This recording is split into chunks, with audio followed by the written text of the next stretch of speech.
Hi, my name is Sam Patton. Based on data user feedback, the Census Bureau has made some updates to data.census.gov, its main data search platform, specifically to the home or landing page. These updates are designed to make the data search experience more intuitive and to better expose our help resources and other how-to guidance. In this video, I'll walk through the key updates made to the platform and demonstrate how these changes improve the way users search for and access census data. Let's start by taking a look at the landing page of data.census.gov. Several changes are immediately visible. Starting at the top left of the page, let's talk about the Census Bureau logo. In previous versions of the site, clicking on the logo would clear the search and return users to the landing page of data.census.gov. Now when users click on the Census Bureau logo, it takes them directly to census.gov, the agency's main homepage. This change represents a big step forward in integrating the data platform with the main website and is consistent with how the logo feature works throughout census.gov. Don't worry though, as we've added another way to clear your search and get back to the data.census.gov landing page, and we'll cover that in just a moment. Moving to the right of the logo, there's been a reorganization of the site's navigation layout. The links to the different features of the site, such as tables, maps, charts, profiles, and microdata, have moved from the top right corner to the top left side of the page, right next to the Census Bureau logo. This puts all data exploration tools in one convenient location and is consistent throughout the entire platform when navigating through search results. The addition of the microdata button streamlines your experiences and takes you directly to the Microdata Access Tool, or MDAT, instead of navigating through our apps page to the tool. Now let's take a look at the top right corner of the page. The tool options that used to be here have been replaced with resources specifically designed to help users with their data search. The first section is called Getting Started.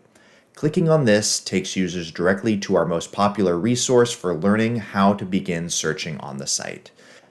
This video offers helpful tips and tricks when using the single search bar versus explore filters and is a great jumping off tutorial. Immediately next to Getting Started is Releases. This drop-down menu gives data users quick access to three important areas. First, users can explore the most recent data releases on data.census.gov, perfect for seeing newly released data on the site. Second, there's Upcoming Releases, which provides a snapshot of expected data releases dates, useful for planning ahead.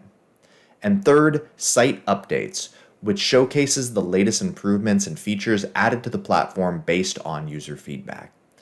If you are a frequent user of data.census.gov, these updates are a great resource for keeping up with the latest developments.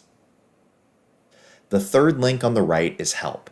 This drop-down menu connects our data users to the landing page of our learning resource site for data.census.gov, our learning suite of video tutorials, frequently asked questions, and email contact information. This is where users can find how to connect with the Census Bureau for questions, feedback, and comments. Moving down the page to the search bar area, there are several important changes to note. First, the position of the search bar has changed. Previously, the search bar was aligned to the left side of the page. Now it's more moved to the center of the landing page. This centered placement creates a cleaner, more focused user experience. Next, looking underneath the search bar, what used to be called Advanced Search is now labeled Explore Filters. Why was this change made? Many users reported that the term Advanced Search felt intimidating and actually discouraged them from clicking on it. The new language, Explore Filters, is more inviting and accurately describes what this feature does.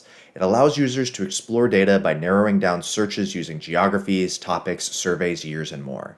It's the same powerful filter functionality, just with a name that better reflects its purpose. The Search by Address feature has also been made more prominent. Previously, this was indicated by a small drop pin icon within the search bar, which many users did not notice. Now it's a standalone button located directly underneath the search bar. This makes the feature much more visible and accessible, especially for those searching for data based on specific locations. Now let me show an important change to navigation once a search has been started. We will first click on Explore Filters underneath the search bar. If you take a look at the top right corner, you'll notice that there's now a data.census.gov and an apps button along with the new resource page web links. The data.census.gov button is the new way to clear searches and start fresh. In the previous version, clicking on the Census Bureau logo would clear everything, but remember that now navigates to census.gov. So whenever users want to start a new search, just click on the data.census.gov button. This button is available throughout the site, except on the landing page itself where it's not needed. Finally, clicking on Apps will bring me to other Census Bureau applications, the Microdata Access Tool, and Population Pyramids. These updates represent the Census Bureau's ongoing commitment to making data.census.gov more user-friendly based on valuable data user feedback, and were designed to make the experience with data.census.gov more efficient. We encourage you to explore our updated homepage and let us know if it hits the mark or if we need to continue to fine-tune the experience. We look forward to hearing from you. Thank you for watching this tutorial, and happy data searching.